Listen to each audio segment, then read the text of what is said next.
as we turn 30 this year. 30 years ago, there were a group of people that started having that conversation. There's homelessness in our community. What are we going to do about that? Right.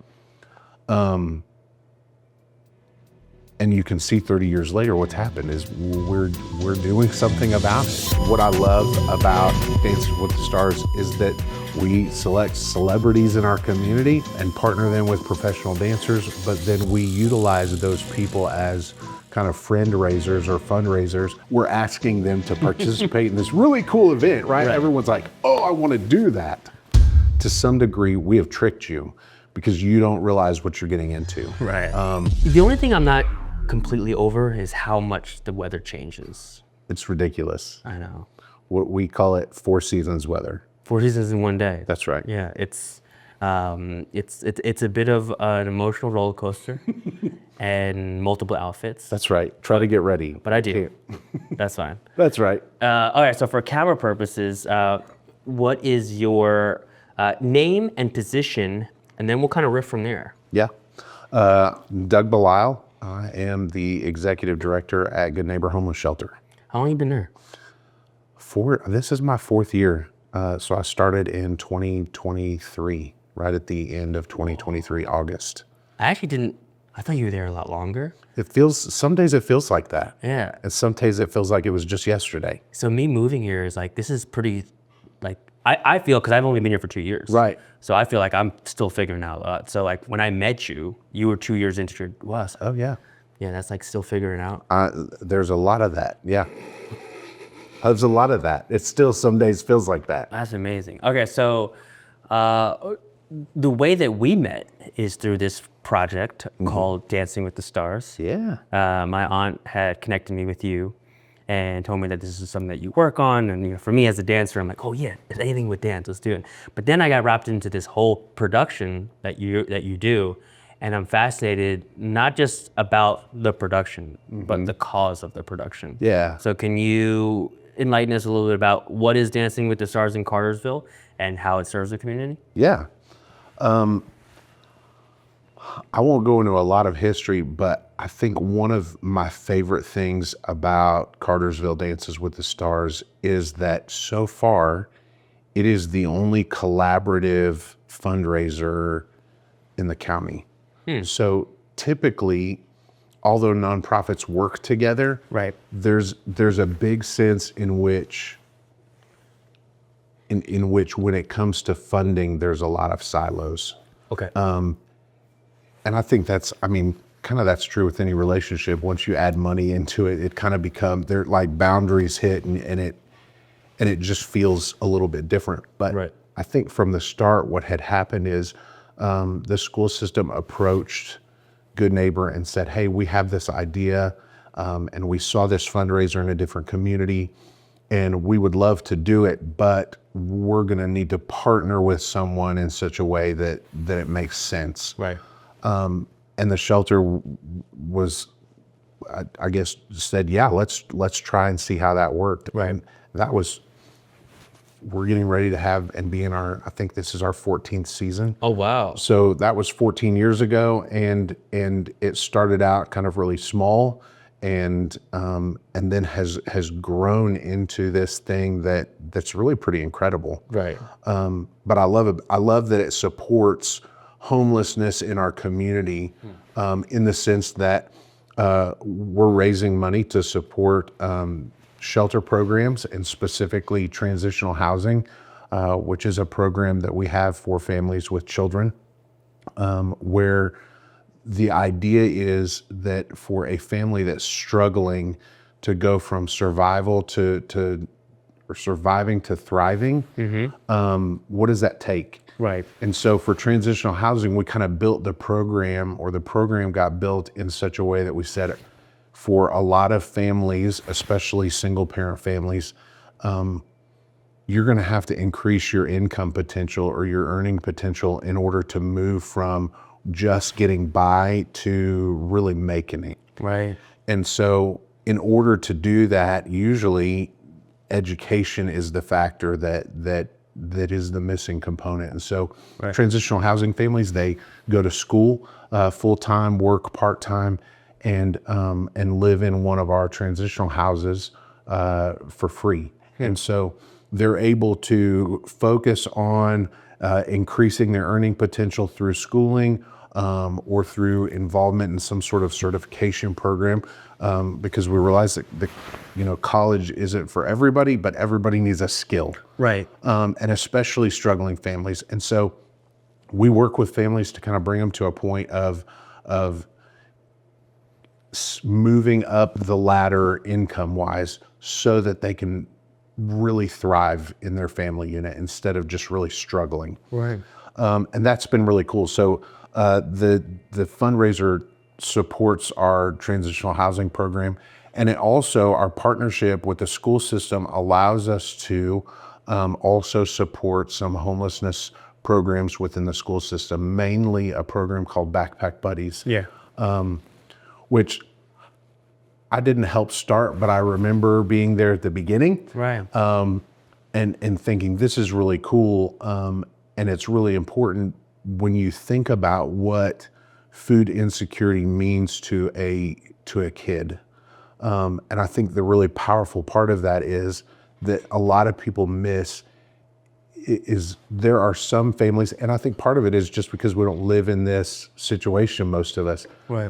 I'll walk in my house and open the pantry and there's food. Right. We'll open the fridge and there's stuff in there. There's families in our county that there's nothing in their pantry. And unfortunately, there's kids in our community that the only time they eat is when they're at school. And so they're good for breakfast and they're good for lunch, but dinner may not happen because that family's food insecure. And so what happens on the weekend for that kid? Right. That kid goes home on Friday and potentially he does not eat, he or she, they don't eat. And Monday you show up and that kid is supposed to be ready to learn. Right. There's no way. Like I go, if I skip a meal, like I'm hangry. That's a different type of hang. That's right. For sure. And so you asked me to go all weekend and then want me to sit still and learn and be not a disruptor in the classroom setting. It's just not, like, the likelihood is low that that's going to happen. So the idea that we have a program that sends food home with kids on the weekend so that when they get to school on Monday, they're ready to learn and not like Right. famished, that's a big deal. Right. And so that program obviously requires a lot of funding and a lot of support and a lot of help. And so as we've joined together, a lot of those kids that utilize that program are programs or are families that the shelter is also serving. So we see a lot of crossover in the kids and in the families that are in our programs and that utilize Backpack Buddies for food on the weekends. And so it seemed to be just kind of a really seamless Right. fit as we talked about fundraising, and a really cool way to engage the community through something that I guess has become a pop phenomenon. I mean, who knew that Dances with the Stars would be such a big thing? Right. And so as we kind of brought that into the community and made it our own, it's been something that's been really, really powerful. Right. In the sense of just bringing people together.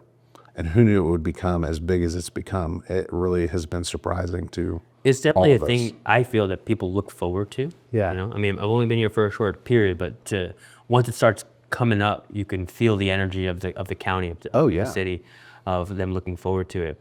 Man, there's a lot going on here. So this event, Dance with the Stars, that raises funds Yeah. essentially for Good Neighbor, Backpack Buddy, any other organizations as well, or that's made the main. Those are the main two. We've added in the last several years a couple of other programs in the school, or at least one other program within the school system that specifically is geared for families experiencing homelessness. And it's an angel program, what they used to call I can't remember the name of it. It had something to do with guardian angel or secret angel or something like that, where if a kid needed something like school supplies or a pair of shoes or a coat for the winter or something like that, that teachers took note that, hey, there's a child that has some physical needs that are going to help impact their ability to learn. Right.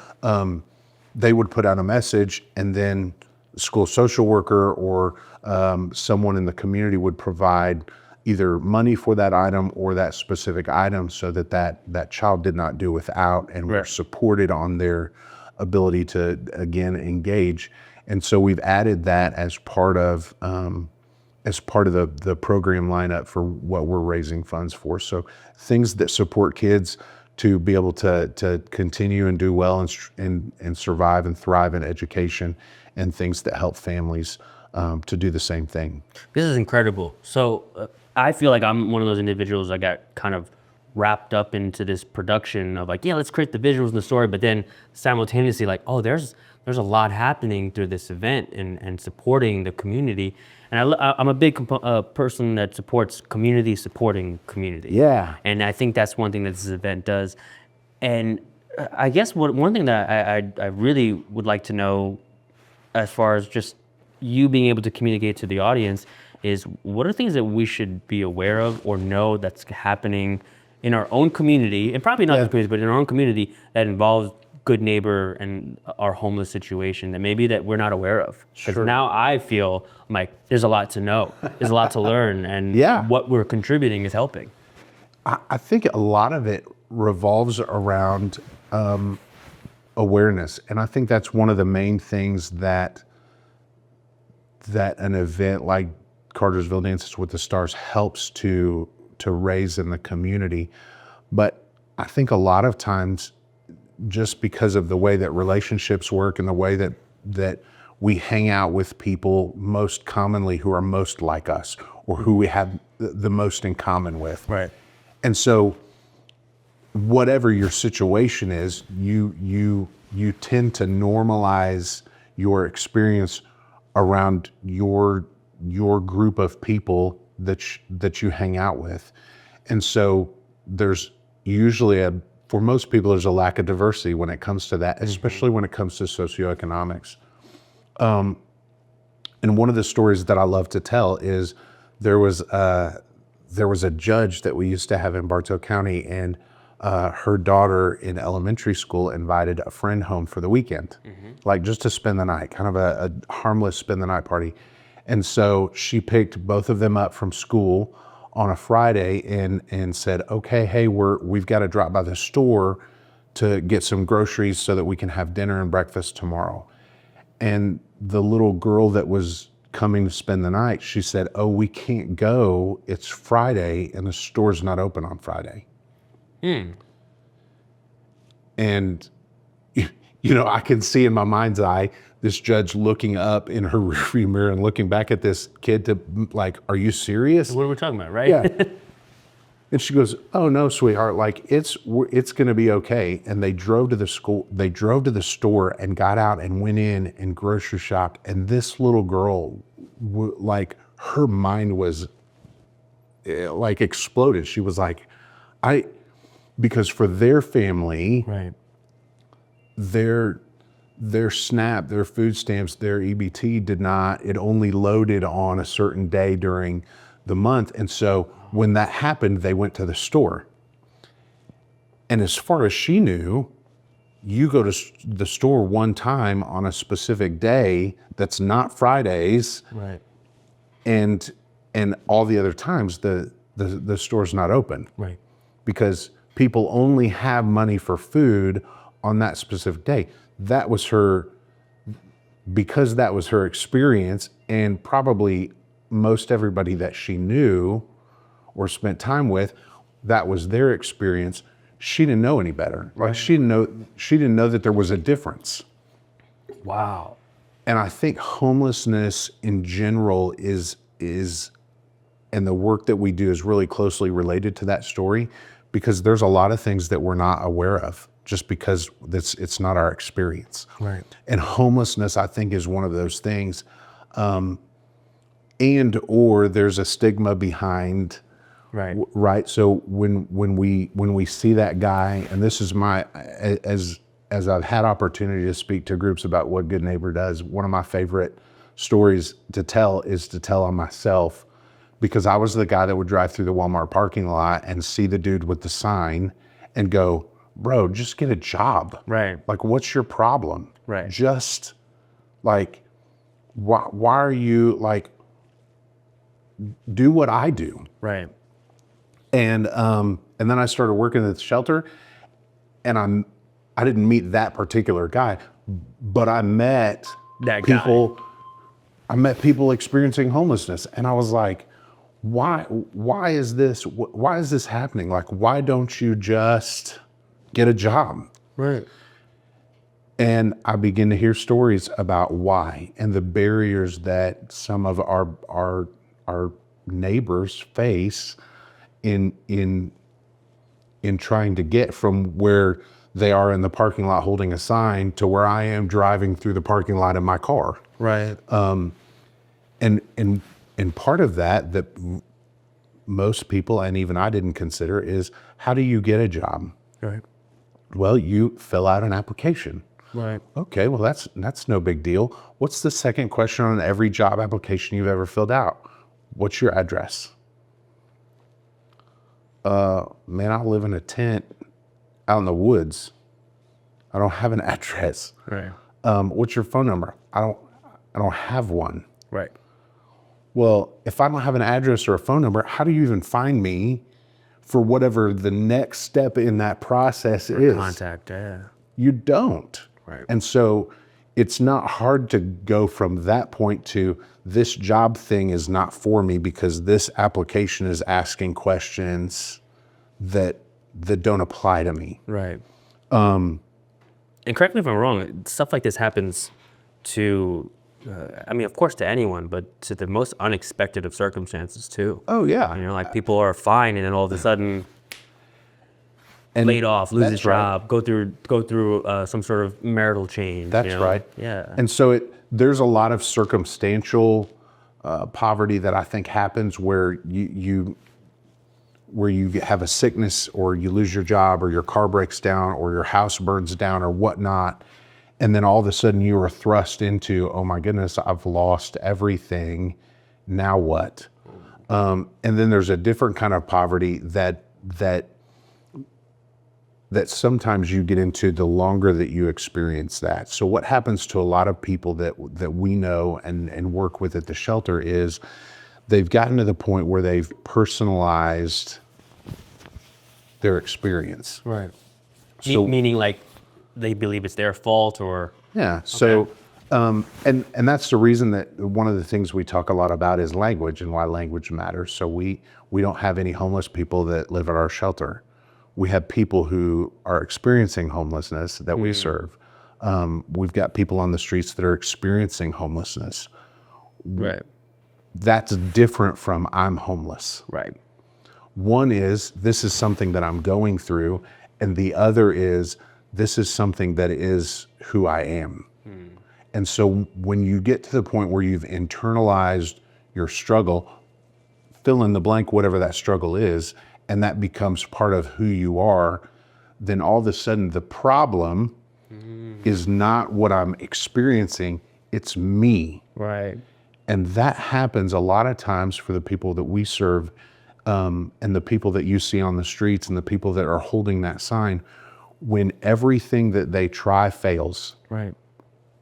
And so if I do this and it fails, and I do the opposite of that and it fails, and I try this and it fails, and I try that and it fails, how long does it take where you go, it's not what I'm doing, maybe it's me. Maybe there's something wrong with me, and that's why I can't figure this out, or that's why I can't escape this, or that's why I'm where I am.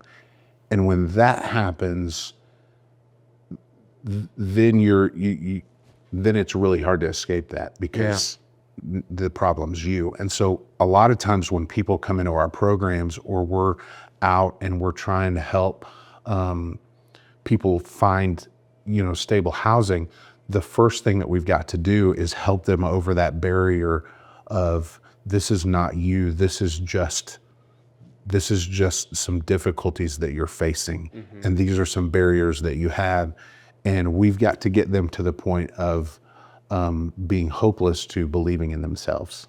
Oof. And you can tell when that happens. Right. I love and would love to be able to share photos of people when they come into the shelter and when that transition happens Right. of this is not who I am, this is what's happening to me. Right. And I can be free of this. Like, I'm going to make it. It's night and day for people. It's so cool. It's so cool. That's incredible. Oh my gosh. Okay. I have plenty of questions about what it is that you do in your day to day. Is there, I don't want to say requirements, but like as a shelter, I assume that there's some sort of entry way to come in to where, like, what you accept and what you don't accept, and how does that work for the community of people that are experiencing homelessness? That may be like a 10-part question. So for Good Neighbor and the way that we have historically operated in our programming is we are a drug-free working shelter. Okay.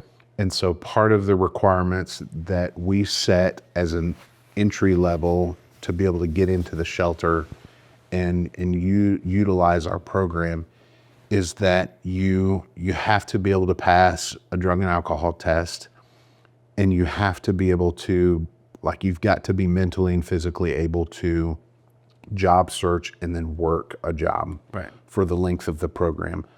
Because your position is to get them to a place where they can That's right. stably work. Our job is to get them to stable housing at the end of the 12 weeks that they have to be at the shelter. Wow. And so in order to work towards accomplishing that in the time span that we have, we had to set some boundaries that allowed us to be able to do that. So to some extent, I guess you start with the lowest hanging fruit because it's the easiest to get. And so with our emergency shelter program, that's kind of the design is who are the people in the community that are experiencing homelessness in such a way that they've got opportunity to be successful within the amount of time that we can give them shelter.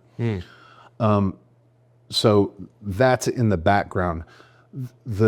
The real reason I think that makes the most sense to me as I think about it is that because of the way the shelter is designed, we have both our men's shelter and our women and family shelter are congregate spaces. Ooh, I did have questions about that. Okay. Yeah.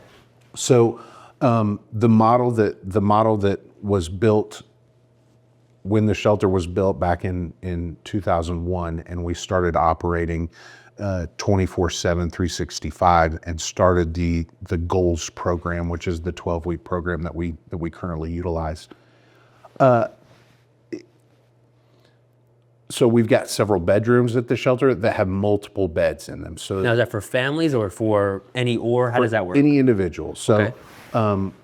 So if we take our women and family shelters, we've got 8 bedrooms in the shelter. Okay. And in those are different configured rooms. So we've got 2 6-person rooms, 4 4-person rooms, and some 2-person rooms, and then one that's kind of a family, could be 5, could be 6. And so when you think about it, and this could be kind of terrifying when you think about it, but it's a lot like camp, like when you went to camp when you were little and you're in a one big room and there's bunk beds and everybody sleeps together. Like they're all sleeping in one room. When you think about that at the shelter as an individual, I may come into the shelter and get a bed and I have absolutely no clue who the rest of the people in the room are. Yeah. Right. And so when you're talking about an environment that potentially is pretty high stress Right. like that,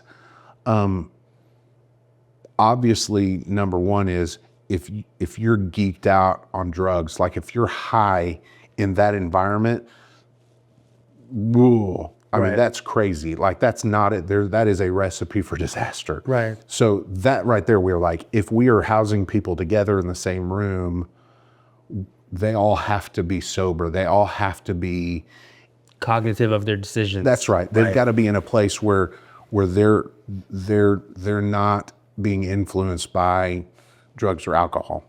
Do you guys separate or have like different places for like, say, for men or for women, or is it all, Yeah. how does that work? So in 2020 we built a second shelter. We purchased a second location that became our men's shelter. So all of our men stay in the men's shelter, and women and families stay in our other shelter, our original location. And so we occasionally will have men, because we have dads that come and are part of family units, and they stay with their family in a room that is just their family. So anytime we have a family unit, we house that family unit all in Right. one room. Back in the day, before we had two locations, we had men on one hall or one side of the house and women on the other side of the house, and we had room for one family. Wow. And so as we've expanded, we've been able to move the men to a separate location. And that's allowed us a little bit more, like it's been a better, well, it's better for a lot of reasons Right. that we just don't have to say, just for common sense reasons. Right. But at the same time, it's in order to have a congregate sort of situation, it required that we put some boundaries in place as far as entrance. And then obviously, if you're going to go from not being housed to stably housed, the way that you accomplish that is you've got to work and earn money and have an income. And so that's where the being mentally and physically able to job search and work came in. What that does, and this question always pops up, and it pops up in my mind too, Right. is what about the people who don't meet the requirements? What about the people who are in active addiction? Or what about if they're disabled, or they're senior adults, or they have mental illness? And that's a great question. What about those people? Right. Well, that's one of the reasons that we started our street outreach program. So we've got two street outreach caseworkers that go out into the community that serve the people that don't qualify for our shelter, for our emergency shelter program. So they can still get aid, but they can't stay on premises per se. Correct. Right? They don't. Have you ever had it where someone couldn't, and then like months later they got themselves together, and then they? Oh yeah. Oh, okay. Oh, all the time. So it gives people like a baseline to some does. extent. Like, like we want to help, but you need to be here for help too. That's right.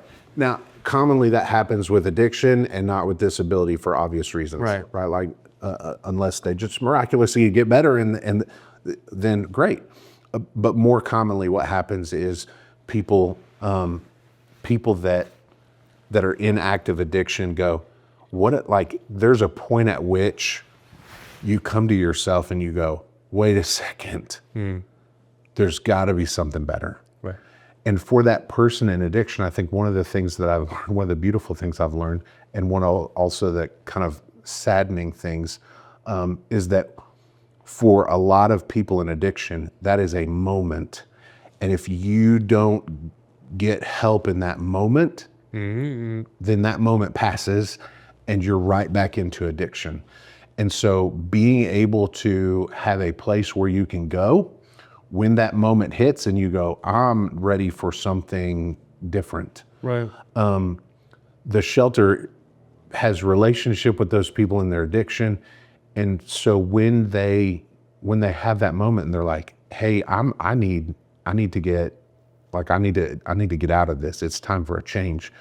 That's when we try to get them into the shelter program. Like if we can get them to where they can pass that drug test and get in, that a lot of times is a game changer because you change your circumstance again, Right. and the people that you're around are all working towards the same thing. And The so there's- trajectory of their lives is completely it's changed. huge. It's huge. And the other thing that happens in street outreach is that as our caseworkers are resourcing people, there are other programs that are designed to serve people with disabilities, that are designed to serve people that our senior adult population and veterans and even people that are in addiction. And so as we resource those people out to the different agencies that are designed to help them, we actually have some really cool success stories, even with outreach, of people that were on the street that we sign up for subsidy programs or that we sign up for supportive housing that end up housed and are doing great. Right. And so that's really cool when that happens. It's just a point of it's just for all of us. Once you get connected to the right resources, man, you can get in a place where you can become stable. Right. It just takes the follow up and the Right. persistence to go, okay, if you'll wait, we can get you to that program. And so for street outreach, a lot of it is, and this sounds really morbid, is we're trying to keep people alive so that they can stay on the waiting list and get out. Wow. And that's the challenge. We talk about how it's cold. I used to love the cold. Like I'm a fat kid. This is fat kid weather. Like bring it on. I love the cold until I got to work at the shelter and I started meeting people that live outside. And I have friends that live outside that I've met through the shelter.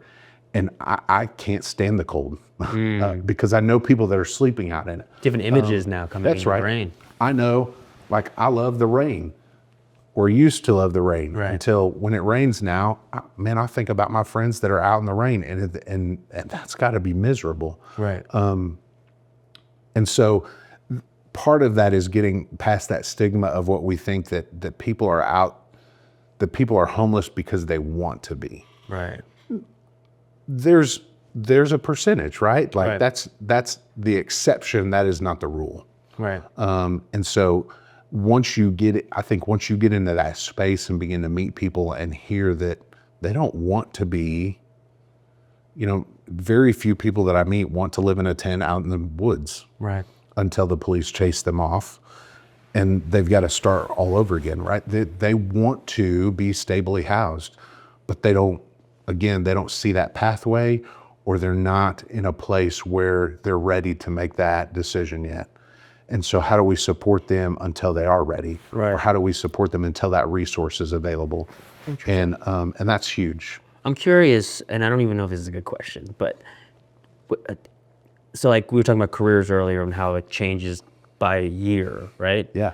Does that change and fluctuate a lot, or in your experience, how the changes in our world, in our community, how at one point like, oh, homelessness is going down, but then all of a sudden something happens, like what, like from inflation Yeah. to job security, what is your experience in seeing homelessness change Yeah. through the times?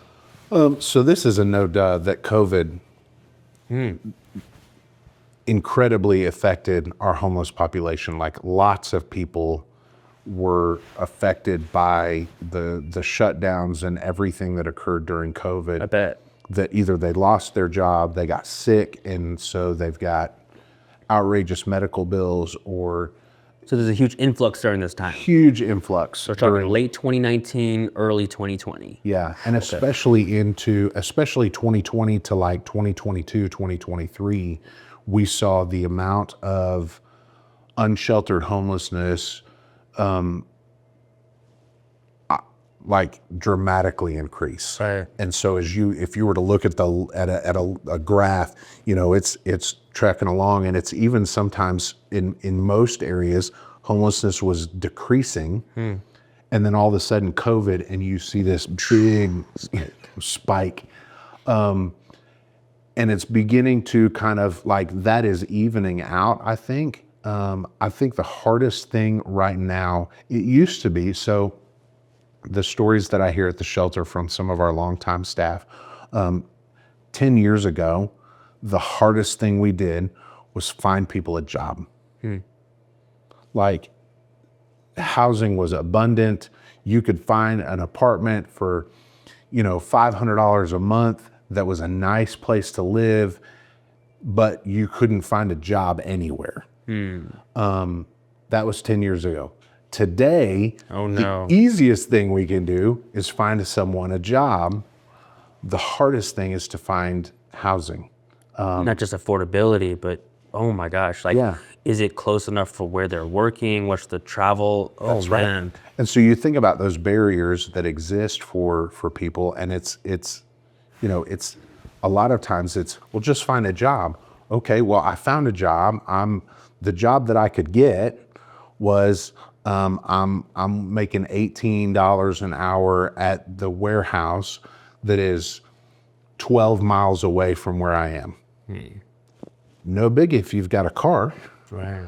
If you walk in that 12 miles, or if you're riding a bike, or if you've got to depend on somebody to give you a ride, all of a sudden that becomes a lot more difficult. Right. And then when you're looking for housing, then what housing is available closer to that? And then it becomes about what kind of transportation do I have? Right. And so a lot of those things that guests come in and have to juggle is, do I get a car first, or do I look for an apartment first?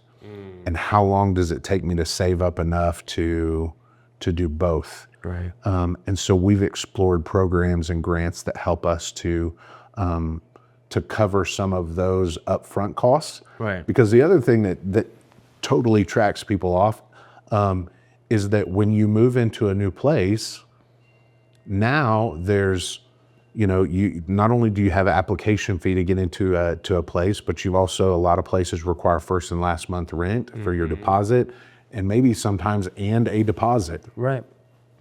Well, it's not easy. So if median rent, and right now median rent in Bartow County is between $1,400 and $1,500 a month, right, for a 1-bedroom apartment. Yikes. That's what used to be a mortgage payment. Right. So if, let's just say, because of my math ability, that it's $1,500 a month. If to get in, I've got to do first and last month rent. Right. That's $3,000 that I've got to have right up front. Right. That's crazy. But guess what? To someone that's just getting their feet, that's right, back on. So maybe I've got that, but then I also, and this hit me the other day, that's crazy. So maybe I get the deposit, but as I get in there, I still have to have utilities, and those require a deposit. Oh, yeah. And then once I'm in, a lot of our guests move in with limited furniture or no furniture. Right. Like, they have a mattress to sleep on. Sometimes it's an air mattress. We've had guests that are thrilled to get their own place, and for the first 2 months, they sleep on a $25 air mattress because they can't afford any other furniture. Right. And so as people donate different furniture items, or as we get plates and cups and all those things, because you got to have all that, like, what are you going to eat off of? Do those things go through you guys too? Like, when people want to donate furniture per se to the housing? Yeah, so we have people that donate furniture. We've got community members. Whenever I talk, I'm like, if you get a new set of dishes and you don't know what to do with your old set of dishes, we'll take them. If you've got an extra toaster, our guests would love that. If you got a spare microwave, we can use it. Coffee pot, whatever it is that you think, oh man, I need a new one of these. It's not that the one I have is broken. It's just that it's time to trade up. Right. Man, we love that stuff because it helps somebody that's moving into their own place that doesn't have anything. Right. What kind of game changer is that? Everything helps. Oh, wow. I now have one of those that I didn't have. No. And we don't know, because I walk into my kitchen and I have all that stuff. Right. Because I came with it. Right. Now, you don't have to get into the specifics of this, but yeah. I'm curious on, like, an event, because you guys do a lot of different events and fundraisers, but an event like Dance with the Stars, how much of that goes towards, from your day-to-day to the I guess you say the resources that go into helping the people that come to the shelter? Yeah, quite a bit. So Dances with the Stars has turned into a big moneymaker, I guess, for the two organizations. It accounts for maybe 20 to 30% sometimes of our annual budget. Wow. I mean, that's huge. Right. And so it makes a huge difference. Right. And it's money that also we use and leverage for grants that we write and apply for that require matching. A lot of the grants that we apply for require us to have some sort of matching funds in order to get funds. And so it's money that we use to leverage towards additional funds that we receive from the state or from the federal government. Wow. And that's a big deal. So you're able to kind of double that money a lot of times, and use it for a lot of good. So the money in and of itself makes a significant difference to our budget and to our operations and programs. But when we're able to use it to then apply grants towards it and double that money, man, that's huge. Right. Sometimes we even are able to triple that money. Wow. Through various programs. So it makes a huge difference for the way that we're able to operate and sustain what we do in the community. One thing that I love about the event is being part of, one, helping tell the story, but also, yes, the donations, of course, right? Mm-hmm. And the community putting forth this effort to come together to raise something for a good cause. But I also just think it creates this conversation that maybe isn't happening, like this dialogue isn't happening as often in a lot of communities. So like, hey, like this is happening in our own community without even knowing that. I mean, maybe in like bigger metropolitan areas, of course, like it's a thing that people witness and they see and it's a part of their, but I also think in anywhere, it's not something that we are dialoguing and talking about, and it's happening right in front of us. That's right. Do you feel that the awareness through an event like this has increased, or it still needs a lot of work on getting this conversation moving more to really have an impact? Oh wow, that's a great question. I think it's a little bit of both. Okay. In some ways, and I think part of it is because the closer you get to the advocacy, you feel like, oh my gosh, this is the 14th time I've told this story, and this is the this is the 12th group I've been to speak about what the shelter does. I'm always, on the other hand, amazed at how many people that I run into in the community that as I introduce and talk about what I do, they're like, Cartersville's got a homeless shelter? And I'm like, yeah, man, where you been? Like, what? But because we're so close to it, I think that we assume that everybody knows what I know, which is kind of circles back to what we talked about at first, is my experience. A lot of times I consider that everybody's experience is exactly like my experience, or at least very similar. Right. So the danger for me is to assume that we've done enough advocacy. Mm-hmm. I think that we can't ever stop having the conversation. Right. And when I think back through the history of the shelter, I think what's really powerful is as we turn 30 this year, 30 years ago, there were a group of people that started having that conversation. There's homelessness in our community. What are we going to do about that? Right. And you can see 30 years later, what's happened is we're doing something about it. Right. As we continue to have that conversation, as we continue to spread the word about what's going on, I think we continue to have growth in solutions for the issues that are all around us. What do we do? And when you know about something, then you have a decision about, what do I do about that? Right. Is that acceptable or is it unacceptable? And the things that we find unacceptable, what are we going to do about that? Right. And so the point of advocacy is to call you to a decision. what is your plan? Like, now that you know that this is happening, what do you do about it? Right. Well, what can I do? Like, for a lot of people, when you think about it individually, homelessness is a huge problem, and it is a huge problem. What can I do? Right. Let's talk about the help factor of that, Yeah. because I know there's different ways to donate, but also there's maybe certain things that people don't know about when they get involved with Dancing with the Stars and how that works.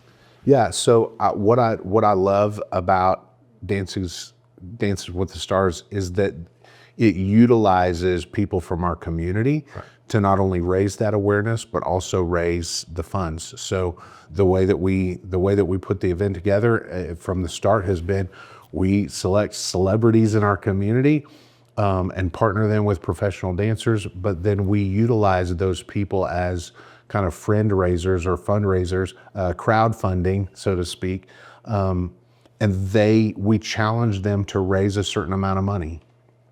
And that's the hardest part. Like, I feel like every year as we get a group of dancers together from the community, or a group of celebrities that we're asking them to participate in this really cool event, right? Everyone's like, oh, I want to do that. That looks really fun, and it is a lot of fun.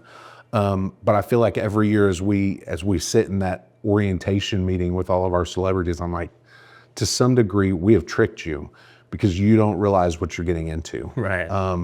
And I'm glad you're excited, but you've just signed up for something and committed to something that's going to challenge you in ways that you didn't fully understand when you said yes. Right. So I'm going to apologize at the beginning, but I'm also going to say that we've never got to the end of that process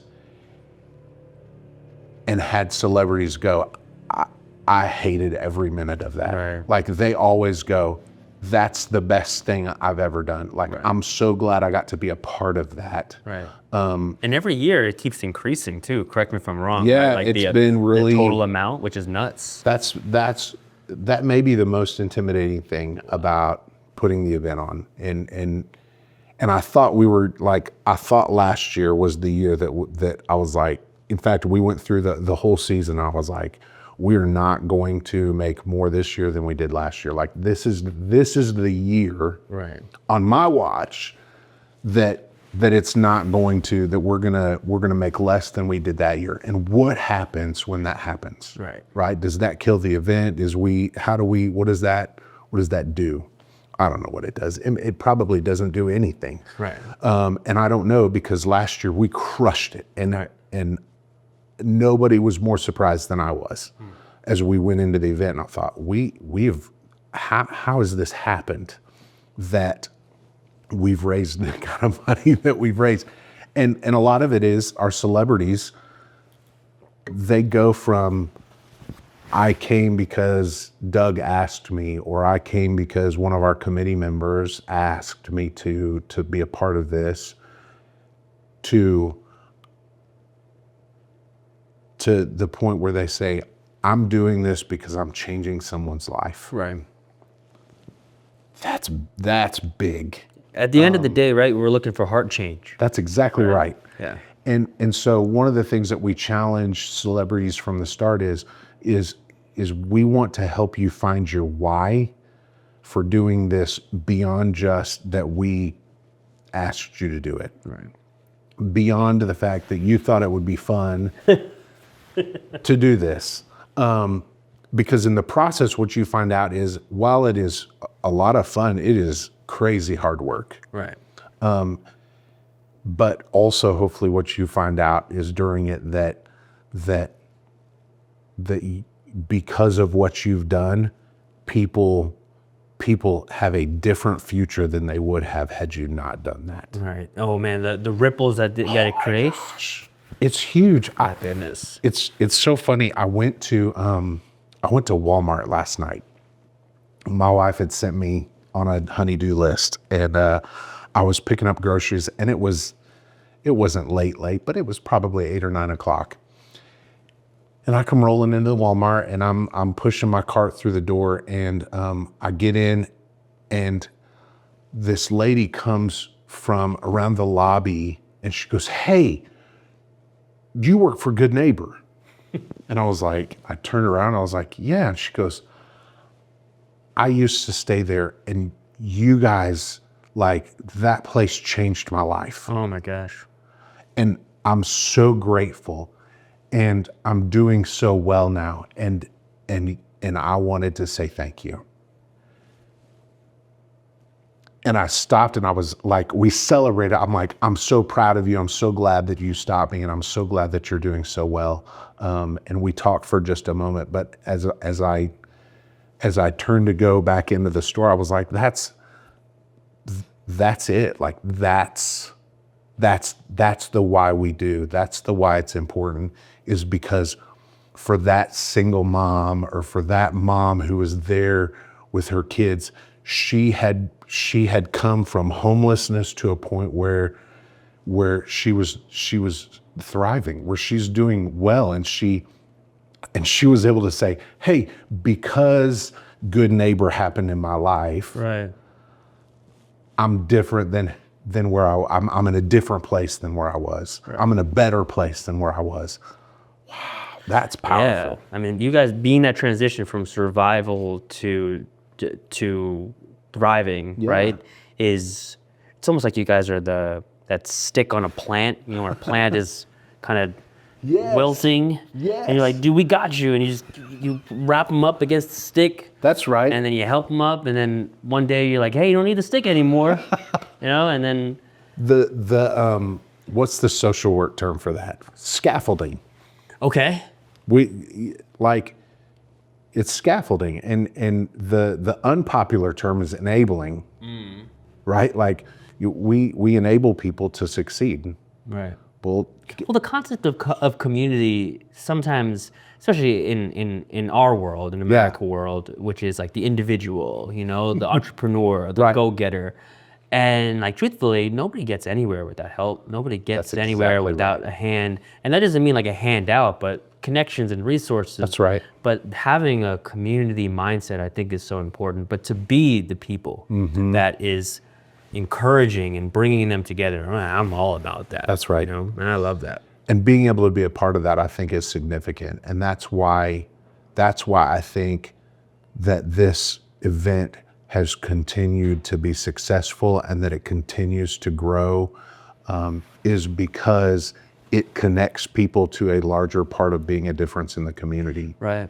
Yeah, and one thing I love about the production is this little family that you built of people that volunteer to keep doing it. Yeah. Right? Like, that's crazy, because it's in one sense, for the people that sign up to perform, right, it's a lot. That's right.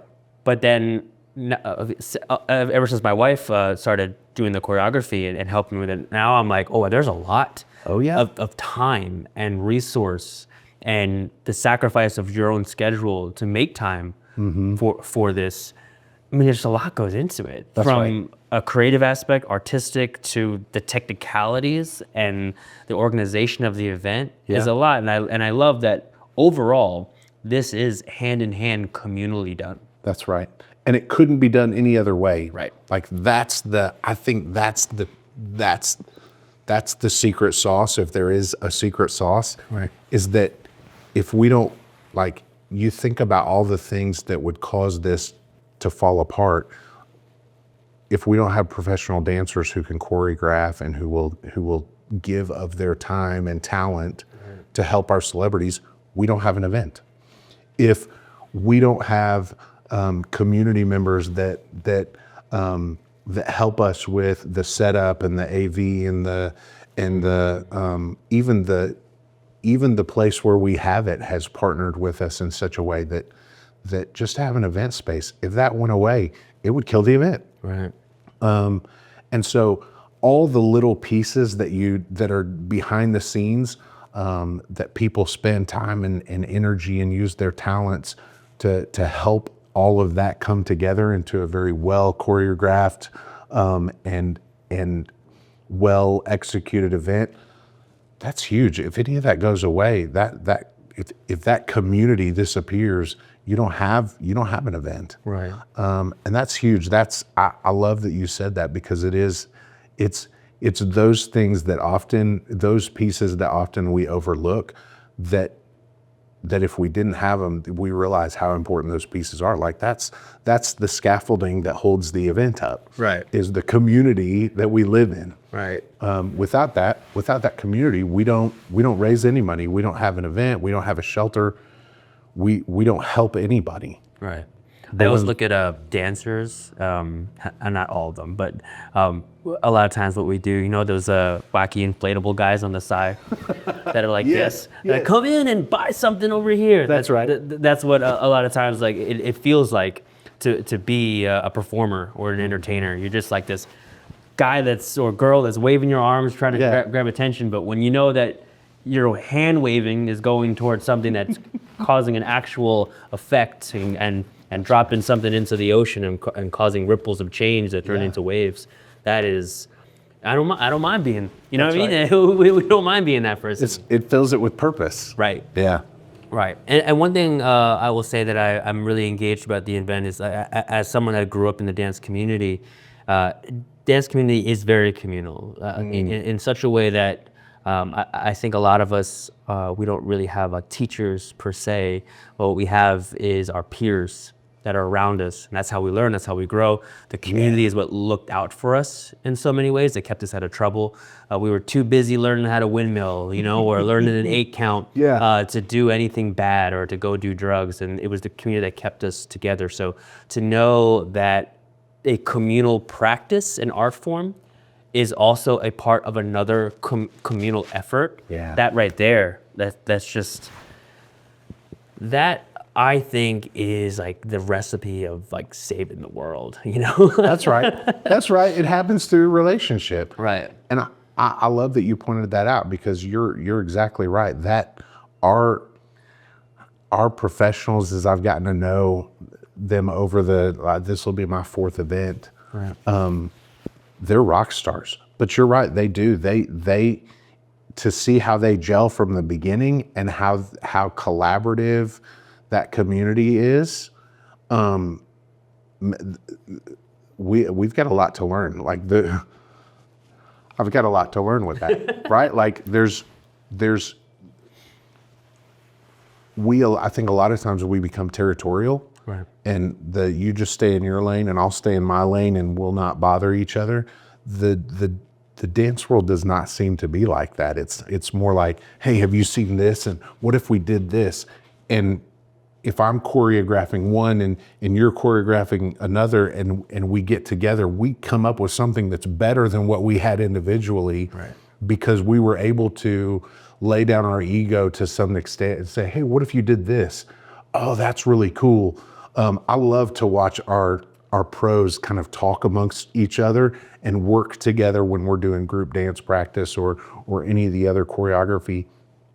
And our professionals are really quick to help each other out. So if you were to talk to celebrities that spend a lot of time, stuff happens that I don't even know, like they'll practice together. Mm-hmm. And I'm like, you're dancing, like you guys are kind of competing against one another, but you're practicing together to help make each other better. Right. That's iron sharpens iron. That's, you know? right. I love it. It's really cool to see how that works and to observe that communal collaborative effect that still is competitive and still is like everybody that's in this wants to win. Right. But at the same time, man, they become a huge family in the process. Right. Yeah, and that's where we say we leave it on the floor, you know? So it's there, we compete, we put our heart out there, and at the same time, it's all on the floor and we leave it there. Yeah. And that's the same for that person and for that person. And that's really where we connect, is that like we're putting our energy into this piece, and so are you, and so are you. That's and right. That is the collectiveness, right? Yeah. To each one teach one, right? In closing and landing this plane, yeah. What are maybe some ways of contact, maybe some ways of getting involved that the community should know more about from your perspective? So the easiest way to connect with us, obviously, is or maybe not obviously, is through our website. Okay. So goodneighborshelter.org or gnhs.org are both ways that you can get to our website and find out all about us and what we do and how to get involved. And so that would be step one. A lot of times people reach out through email through that website channel and are like, how do I donate? Like, what, I've got a ton of clothes. How does that work? So we're able to do a lot of connection through contact through our website. So I would say that's probably the front door of ways to get involved. And then secondly, our phone number, you can call either shelter and kind of talk through to our front desk staff.